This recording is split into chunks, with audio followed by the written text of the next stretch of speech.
Many organizations and companies are discovering agility as a promising opportunity to innovate in small teams or to focus more on customers and their needs. In this seminar, we will present the 3 currently prominent standards in teamwork that are known as Scrum, Lean Startup, and Design Thinking.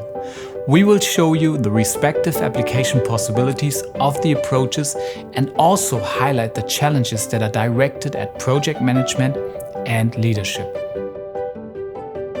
Everyone who is currently confused by the market of opinions in the company will be relieved if he can bring validated learning to the table. The one takeaway I would like people to have when they talk to me is that they have to take a bath in the environment of the customer. Doing so and taking it serious will make you get rid of all of these strange questions about opinions, politics, and all these other things which get in your way in companies and lead to lots of clarity.